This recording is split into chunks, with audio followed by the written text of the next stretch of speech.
tous, merci de votre fidélité. Aujourd'hui, on va recevoir une nouvelle invitée, une présidente d'association, Alfortville, dans le Val-de-Marne. Vous me direz, on fait beaucoup le Val-de-Marne, mais bon, il y a beaucoup de gens qui œuvrent dans le Val-de-Marne. C'est aussi ça, hein, c'est une richesse le Val-de-Marne. Et donc, comme c'est mon département, autant faire la pub.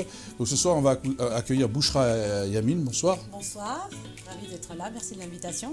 Merci à toi d'avoir accepté. Merci. Alors, tu es présidente de Bistromôme, hein, pour qu'on présente, voilà. Oui, alors, tu vas nous en parler, mais d'abord, qui est Bouchra, les origines, l'histoire un peu de Bouchra Alors Bouchra, je suis franco-marocaine, donc je suis née au Maroc, je suis arrivée en France à l'âge de 5 ans.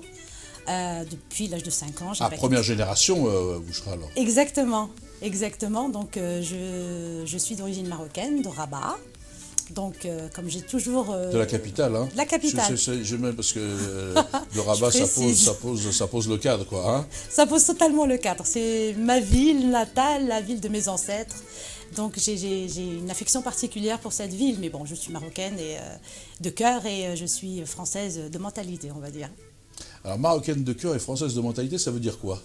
C'est un mélange des deux. C'est quand on accepte en fait d'être ce qu'on est. D'être ce qu'on est, d'avoir ses origines, de les vivre pleinement et de vivre en France et de vivre les choses pleinement avec le respect des traditions, de la culture, etc. Donc je prends ce qu'il y a de bon partout et ça fait ma personnalité, voilà.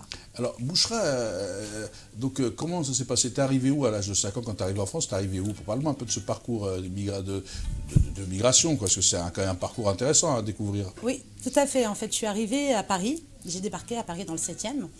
Dans le 7e. Dans le 7e arrondissement. Parce que les gens ne s'imaginent pas, les gens des milieux débarquent dans le 7e. Ils ne débarquent pas tous dans le 7e. Non, j'ai eu beaucoup de chance, à vrai dire. C'est vrai que j'ai débarqué dans le 7e arrondissement avec ma tante. Je suis arrivée avant mes parents parce qu'après, il fallait qu'ils fassent les papiers, etc. Donc j'ai eu la chance d'avoir eu mon passeport assez rapidement et mes papiers. À l'époque, il n'y avait pas besoin de visa. Donc je suis venue avec ma tante et je suis restée 1 an avant que ma mère me rejoigne avec ma sœur. Donc j'ai été scolarisée à Sainte-Marie-des-Invalides dans une école catholique. Donc j'ai fait toute ma primaire. Et comment ça se passe quand on est petite fille à 5 ans, qu'on est avec sa tante et pas avec sa mère, c'est quoi qu'est-ce qu'on peut ressentir Pas grand-chose, parce qu'en fait, on a eu tellement d'informations qui arrivent en même temps. En fait, j'ai 5 ans, j'ai fait mes 6 ans ici, donc je suis rentrée à l'école. Je ne me rappelle pas avoir été triste ou quoi que ce soit, parce qu'on m'a donné tellement d'informations et tellement de nouvelles choses que, petite fille curieuse, j'ai pris ça à plein cœur. Enfin, ma mère me manquait, évidemment, elle me manquait énormément, mais à 6 ans, on donne beaucoup de choses, on me donne beaucoup de choses, donc du coup, c'est vrai que j'ai pas eu cette sensation d'être abandonnée. Puis ma tante, chez nous, les tantes, c'est comme une deuxième maman, donc elle a comblé un petit peu le temps que ma mère arrive. C'est la sœur de ta mère, ouais, je présume, c'est ça. Tout à fait. C'est pour ça, donc tu t'es habituée, quoi. Oui, c'est pour ça. Donc ma sœur, puisque je peux dire ma sœur, puisque tu étais chez les sœurs, donc comment ça se passe l'éducation ? Alors comment tu t'es retrouvée là, alors explique. Écoute, ma tante, elle connaissait, elle avait des amis qui avaient leurs enfants qui étaient là et qui m'ont plus ou moins parrainée pour me faire rentrer parce que c'était l'école la plus proche. Hein. C'était pas parce que c'était l'école la plus proche. Et puis il s'avérait que c'était une école catholique et nous on n'y voyait pas d'inconvénient. À partir du moment où quand tu es enfant, tu t'intègres à toute situation.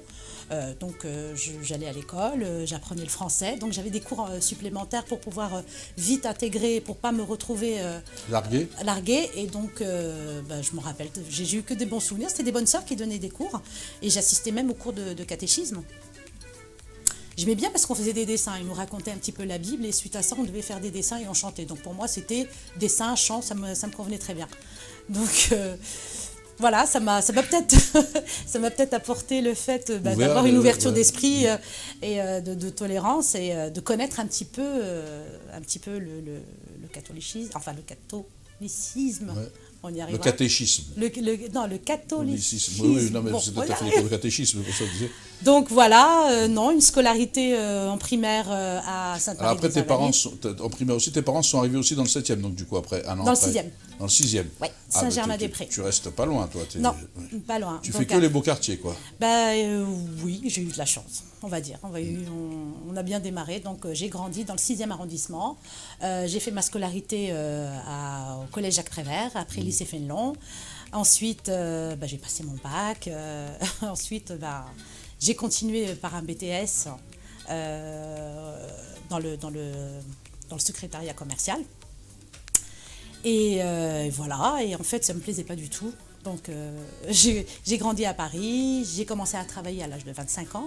Une fois que mon BTS était terminé, je me suis un petit peu cherchée, je ne savais pas trop ce que je voulais faire. C'était pas quelque chose qui me passionnait, en fait, l'administratif. Donc, je sais que mes parents n'ont pas su détecter tout de suite que j'étais plus quelqu'un de terrain, de commercial, avec les relations publiques, etc.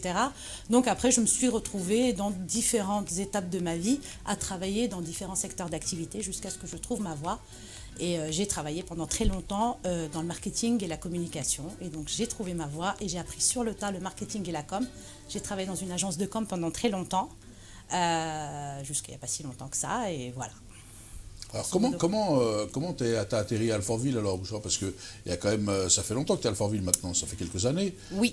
Mais comment t'as atterri à Alfortville? Parce que tu es directement à Alfortville ou t'es passé par d'autres lieux? Non, je suis passée par Créteil.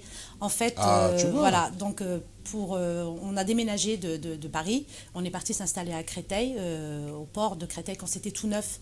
Oui, bah oui. Voilà, et donc après je me suis mariée. Je me suis mariée et il s'est avéré que ma mère, elle a déménagé sur Alfortville avec ma sœur. Et après, je les ai suivis, voilà, tout simplement. Parce que vous ne pouvez pas vous quitter, toi. Tu avais ta sœur, c'est une grande histoire. Oui. C'est vraiment fusionnel. Hein. C'est fusionnel. Ta sœur est d'ailleurs avec toi dans l'association? Oui, absolument. Elle est même sur le plateau en train de regarder, de voir ce que tu dis. Je le dis aux ceux qui nous regardent. On salue la sœur Bouchra, elle est là, elle surveille tout ce que Bouchra dit. Elle prend des notes depuis tout à l'heure, vous ne la voyez pas, mais elle est sur le plateau. Ouais. Et donc, on est fusionnel et c'est la force, c'est ce qui fait aussi aujourd'hui notre force parce que justement, il faut être entouré pour pouvoir réussir beaucoup de choses dans sa vie. Donc c'est très important et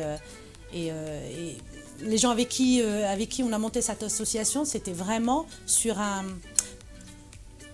C'est pas un pari, c'est pas un coup de tête, c'est parce qu'on a discuté pleinement et on était en train de se dire que... On va y venir alors, Bouchra, à l'association. Okay. Commençons tout de suite. Alors donc du coup, tu t'es installé quand tu es sur Alfortville, tu as rejoint effectivement ta mère et ta sœur. Ouais. Et donc, vous êtes arrivé sur Alfortville, mais tu travailles sur Alfortville ou tu Non, continuais? du tout. Je continuais à travailler à Clichy, dans le 92, et j'habitais sur Alfortville. Ça devait faire comme beaucoup de gens. C'est beaucoup de... Quand on est maman et qu'on travaille, c'est pas un peu compliqué d'ailleurs? C'est très dur et c'est pour ça que j'ai quitté justement la communication et l'événementiel en particulier, puisque l'événementiel demande à ce qu'on soit sur le terrain, qu'on s'implique énormément. C'est des veillées jusqu'à 2-3 heures du matin et donc c'est pour ça que j'ai arrêté ce métier en fait. Est-ce que c'est vrai qu'on dit que les femmes elles ont deux travail, c'est-à-dire qu'elles ont une autre vie après le boulot, elles reprennent? C'est souvent vrai. C'est souvent vrai? C'est souvent vrai. Bah oui, ça sent le vécu, non? Alors? Oui, mais pourquoi le papa il n'aidait pas trop ou quoi? On peut balancer là, on est entre nous, hein, il regardera pas. Non, il m'a aidé en fait, et c'est surtout ma mère qui m'a aidé. Paix à son âme, c'est surtout elle qui était là pour mes enfants. Et ta sœur? Et ma sœur, mais ma sœur elle travaillait aussi. Donc c'était... Ben voilà, tu vois, elle a déjà les défauts, tu vois, quand même, c'est ça. Hein. C'est ça, voilà. On ne peut pas compter sur elle, quoi. Si, je peux compter sur elle, justement. Donc ma mère a fait beaucoup pour nous, puisqu'elle a su élever nos enfants pendant que nous, on était en train de travailler. Et donc, voilà. Ben voilà, en tous les cas, mais ça montre le rôle de la famille, l'importance de la famille. C'est primordial. Moi, c'est primordial. C'est mon moteur.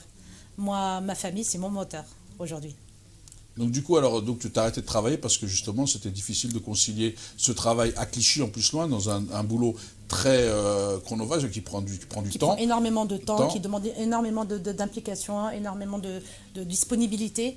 Et chose que j'avais pas effectivement, parce que j'avais mes enfants, puis j'avais d'autres soucis familiaux, parce que ma mère est tombée malade, gravement malade, etc.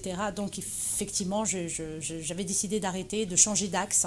Et j'ai pris après des jobs tout à fait traditionnels, on va dire, pour pouvoir me libérer du temps. Pas des choses qui me plaisaient forcément, mais c'était alimentaire, fallait travailler. Tu étais devenue pour essayer d'élever ta famille et t'occuper un peu de ta maman qui avait besoin de ta présence à ce moment-là, c'est ça? Tout à fait, ouais. Et donc, comment t'es venue l'idée, le cheminement de t'investir dans la ville? Parce que tu t'es investi tout de suite dans la ville d'Alfortville ou voilà. Pas au départ.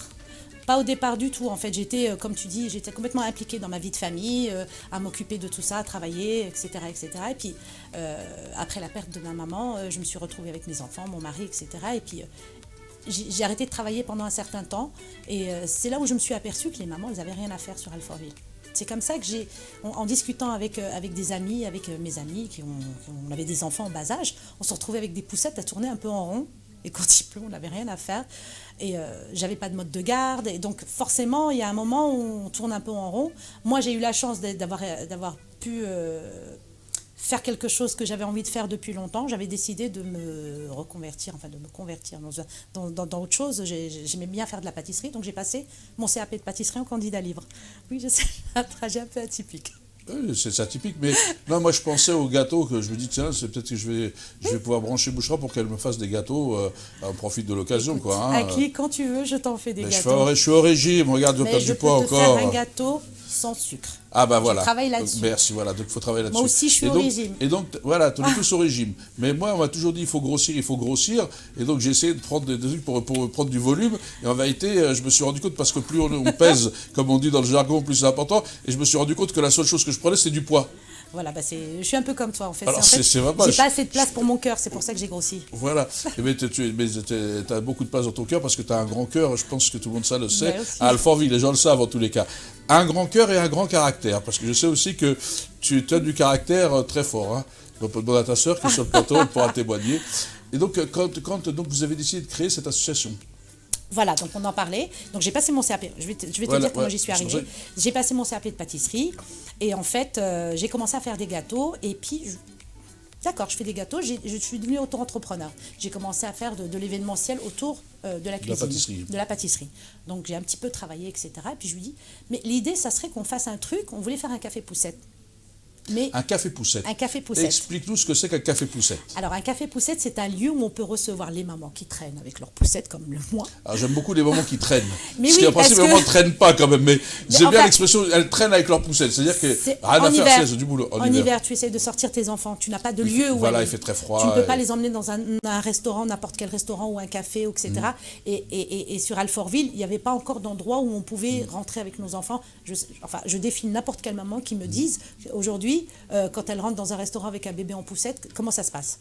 Ça hurle, ça tire partout, ça dérange les gens, etc. Donc l'idée, on est mal à l'aise, donc du coup, elle passe un mauvais moment, exactement. Plus de stress que de plaisir. Voilà, donc l'idée c'était d'ouvrir un lieu d'accueil où on pouvait servir nos gâteaux autour d'un thé, d'un café, manger, papoter, etc. Et que les mamans puissent... Le café poussette. Et donc elles puissent garer leur poussette avec un petit parking. Voilà.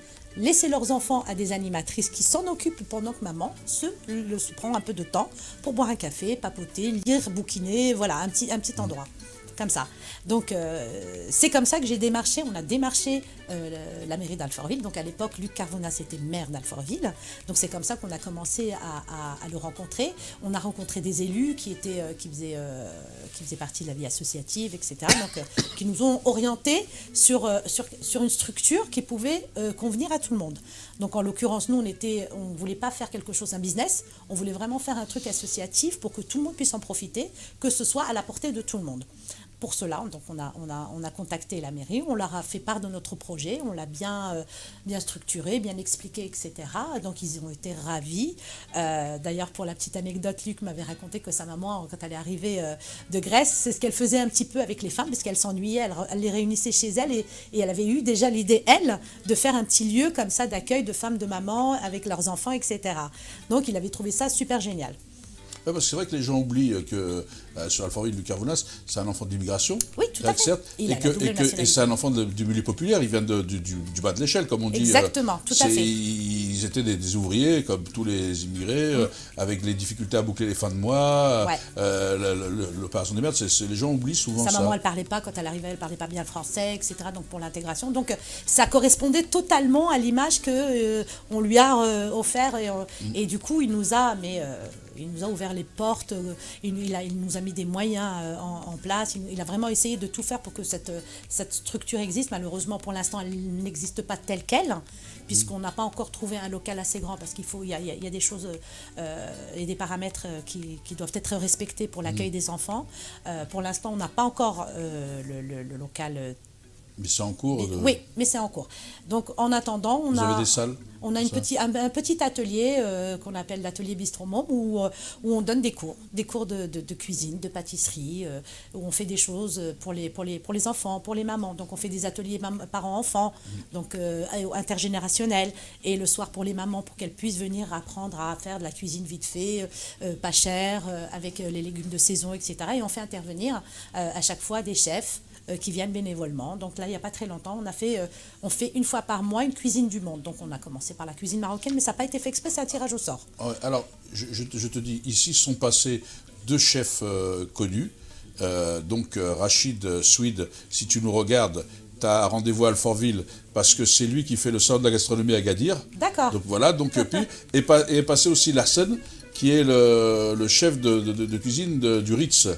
Donc la Salafine, si tu nous regardes, et ce sont, le hasard aussi, ce sont 2 schleuch marocains, déjà. Mais c'est le hasard, hein, ça aurait pu être d'autres, et ils sont passés récemment. Donc comme tu le dis, je leur dis, vous avez rendez-vous à Alfortville pour des ateliers avec les mamans, hein, les gars. Voilà, donc ils seront les bienvenus, on les accueillera à bras ouverts, et puis s'ils peuvent apporter leur savoir-faire à des gens qui n'auront jamais peut-être l'occasion de pouvoir avoir ce genre de cours, parce qu'effectivement un cours de pâtisserie ou un cours de cuisine sur Paris ou région parisienne, ça coûte extrêmement cher. Voilà, donc nous on fait vraiment des tarifs, par exemple pour les enfants c'est 10 € le cours de 2 heures, où ils s'éclatent. Sincèrement, ils s'éclatent, ils font de la cuisine, ils apprennent les goûts, ils apprennent le savoir-manger, on leur explique des choses, on prend du temps. Et quand on fait des ateliers le soir pour les parents, c'est vraiment, il y a des interventions. Enfin, les 10 € ça sert plus à payer les ingrédients, à faire des choses. C'est juste les ingrédients, voilà, c'est ça. Ouais. C'est pour ça, c'est parce que comme les gens pourraient dire, attends, il faut payer, alors c'est l'association. Non, c'est juste parce que vous n'avez pas, c'est pour aider l'association. Ah, quoi. Totalement. Nous, on n'a aucun bénéfice là-dedans, chacune a son propre job, on n'a aucun bénéfice. On fait ça 2 fois par semaine, donc en général le mercredi ou le samedi. Et ça plaît bien. Pour l'instant, ça marche bien. On a pas mal de demandes. Là, on s'est un petit peu calmé parce que c'est les fêtes de fin d'année. Ils sont où les locaux à Alfortville? Ils sont 55 rue Marcelin Berthelot à Alfortville. 55 rue Marcelin Berthelot. Voilà, donc les gens peuvent contacter. On le dit comme ça, les gens qui nous regardent peuvent contacter. Et donc cette idée donc, de Bistrom, donc c'est quoi les activités? Il n'y a que pour l'instant ces activités-là ou il y a d'autres activités qui sont mises en place? On organise aussi des anniversaires pour les enfants, jusqu'à 8 ans. On s'est aperçu, pareil, qu'une maman qui n'a pas forcément un grand espace chez elle, qui veut organiser un anniversaire pour son enfant et elle n'a pas de lieu pour y aller. Ou quand on le trouve, c'est soit le McDonald's, mais il y a un moment, le McDonald's, les enfants, ils n'en peuvent plus, soit c'est des endroits privatisés qui coûtent beaucoup plus cher. Donc l'idée, c'était de pouvoir leur permettre d'organiser un anniversaire. Donc on organise l'anniversaire, il y a des animateurs, maquillage, des clowns. En fonction de la demande, on essaie de vraiment leur proposer quelque chose et ça marche super bien aussi. Donc on thématise le lieu, on le décore. Ça c'est ce qui me reste de mon événementiel, événementiel. Donc on décore, on thématise le lieu, on leur donne vraiment un petit truc qu'ils ne pourront jamais faire en dehors d'une association. Et donc là, cette association, elle est ouverte aux Alfortville pour l'instant.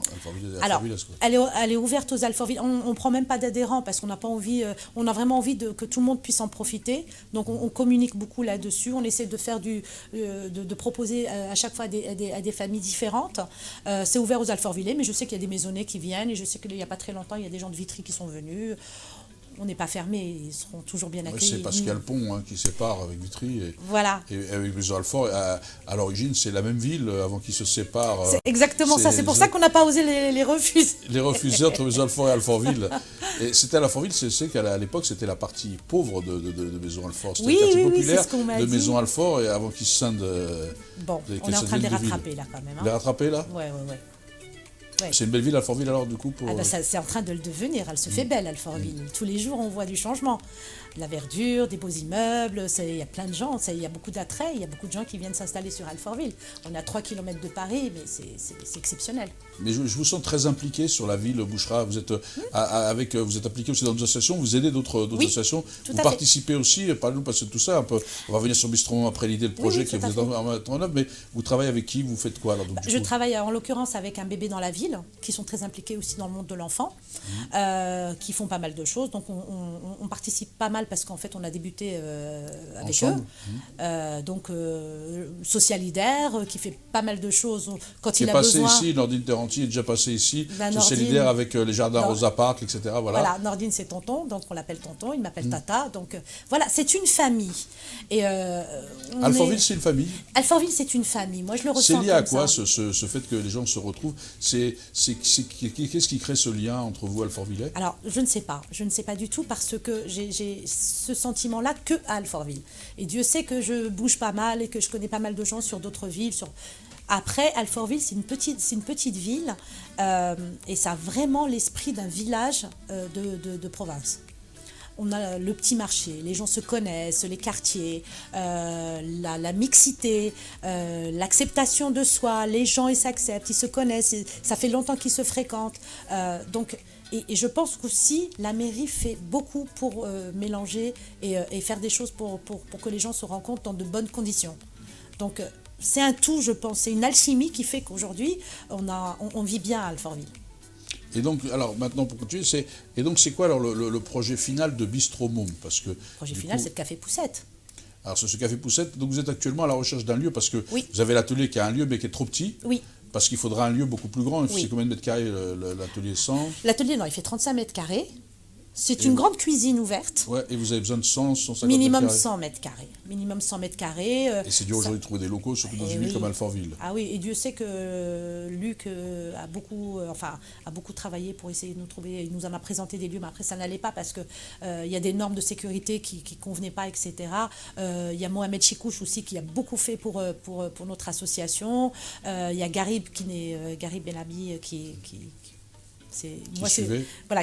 a suivi notre association. Sincèrement, je pense qu'on a vraiment beaucoup de soutien et s'il y avait eu quelque chose ou s'il trouve quelque chose, je sais qu'on pourra concrétiser sans problème ce projet.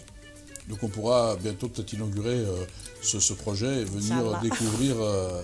Inch'Allah, franchement, c'est quelque chose qui nous tient à cœur, sur lequel on travaille énormément et ça serait vraiment la concrétisation d'un joli projet et qui pourrait vraiment...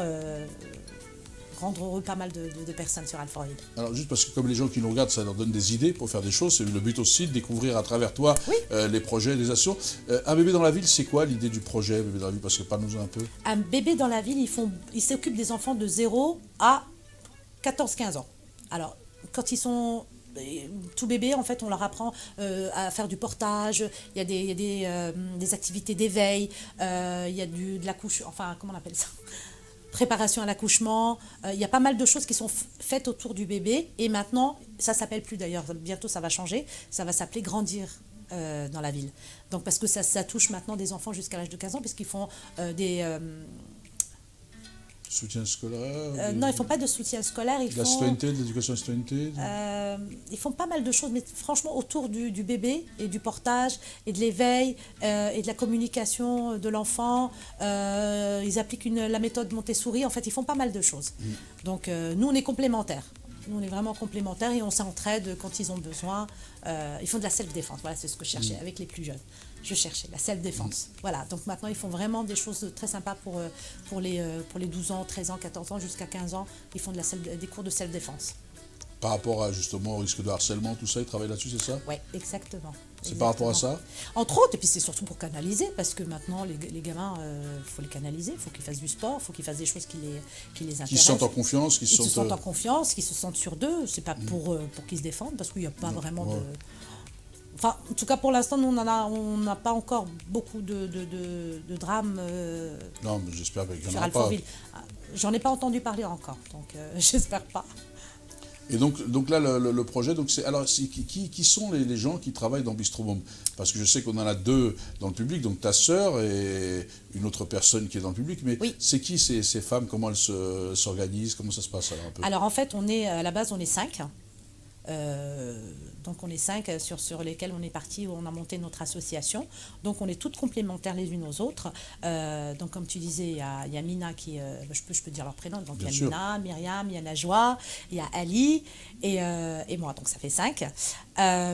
Donc Mina, elle s'occupe de toute la trésorerie, c'est celle qui nous sert les vis, elle s'occupe de la trésorerie. Et puis en fait, on met toute la main à la pâte. Myriam, c'est toute la communication, le secrétariat, toute la partie administrative, les mailings, etc. Moi, je ne fais rien. Voilà. Tu présides. Tu les fais bosser. On fait tous quelque chose. Alors, je vous dis pour ceux qui nous regardent, parce que ceux qui nous regardent ne savent pas comment est constitué le plateau. Quand elles regardent par là ou quand elles ne vous regardent pas, c'est parce qu'elles regardent les 2 membres de l'association qui sont assises en face d'elles et que vous ne voyez pas. Donc je vous le dis parce que voilà. Donc voilà, donc on est une petite équipe et en fait, au fur et à mesure, quand on organise des choses, on fait des appels à l'aide, à l'entraide de tout le monde. Et quand on fait un événement, on fait des événements de temps en temps, et ben on a tout ce qu'il faut, les gens ils sont là, on a des bénévoles, on a une bande de bénévoles qui viennent souvent nous aider, qui sont souvent là, qui nous disent si vous avez besoin, etc., etc. Et puis quand on envoie un appel aux dons ou quoi que ce soit, les Alfortvillais répondent présents, mais à tous les coups. Oui, j'ai remarqué, c'était une autre que j'ai vue parce que j'en ai parlé aussi avec Socialidaire, avec d'autres associations comme la Tente des Glaneurs, etc. Oui. Je trouve qu'à Alfortville, il y a beaucoup d'associations qui font beaucoup de solidarité. Oui. Et il y a de la solidarité entre les associations. C'est-à-dire que quand il y a une association qui se crée, les autres viennent l'accompagner. Vous l'expliquez comment? Je crois que c'est la personnalité de chacun. Ils sont tous comme ça, Alfortville. Je pense c'est dans l'eau d'Alfortville, dans les robinets.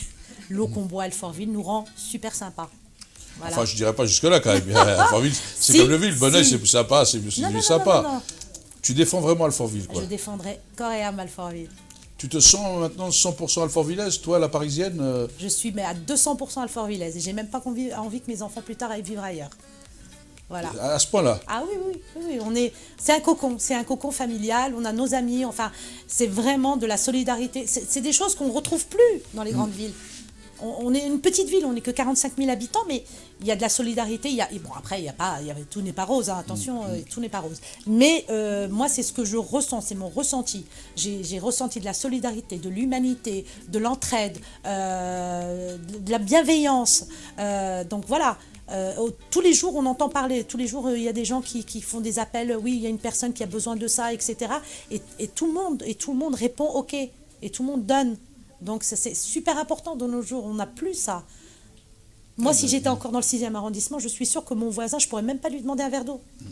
Oui, parce que c'est vrai qu'à Alfortville, récemment, il y a eu la bourse à jouets, le Téléthon, enfin, il y a toujours des choses. Ce soir. Les Télétons, le Téléthon, c'est le Téléthon, il y a eu, voilà, donc c'est des choses qui sont assez importantes pour vous, et vous participez à tout ça. Oui. Et vous êtes très mobile là-dessus. Oui. Donc là, comme l'émission elle avance, qu'est-ce que vous avez envie de dire aux gens qui nous regardent, qui voudraient s'engager ou, vous savez, Il faut s'engager parce que les gens, ils ont besoin d'aide. En fait, on a besoin de se serrer la main pour être plus fort. Il faut donner de soi, il faut donner de son temps. C'est pas courir derrière l'argent tout le temps. Il y a des choses beaucoup plus importantes qu'on est en train de perdre. On est en train de perdre notre humanité, tout simplement. On est en train de perdre notre humanité, notre bienveillance. Voilà, donc quand je vois les gens se pousser, se crier dessus, non, moi, j'ai pas envie de ce monde-là. Et c'est ce qu'on revoit, c'est ce qu'on voit actuellement. On traverse une période très difficile et il faut vraiment qu'on soit plus solidaires les uns envers les autres pour pouvoir avancer. Et donc les gens qui voudraient créer la même chose, ou dans la ville ou Bistro Môme, peuvent prendre contact avec vous pour essayer de venir voir comment ça se passe et de construire des ateliers aussi. Absolument, je les recevrai avec les bras grands ouverts, il n'y a pas de problème. Il y a un numéro où on peut vous joindre, où on vient directement sur notre page Facebook. Alors c'est quoi la page Facebook? Alors c'est B-6M Alfortville, donc Bistro Môme Alfortville. Et on tombe directement sur notre page Facebook. Vous verrez, il y a plein d'enfants, il y a plein de rires, il y a plein de joie, il y a plein de couleurs et c'est ce qui nous représente. En tous les cas, voilà, ça représente. Bouchra, merci d'être venu nous parler de Bistro Môme, d'Alfortville, parce que tu parles aussi beaucoup d'Alfortville, ta ville que tu aimes, oui. Et on l'a bien compris ça. Donc écoute, à bientôt en visite sur Bistro Môme pour venir partager des gâteaux. Avec grand plaisir. Je casserai un peu le régime. Et donc voilà, merci d'être venu. Merci. Bonsoir à toutes et à tous. Pour celles et ceux qui n'ont pas encore dîné, bon appétit. Pour les autres, passez une excellente soirée. Merci de votre fidélité. À la semaine prochaine, 21 h, avec une nouvelle invitée. Bonsoir.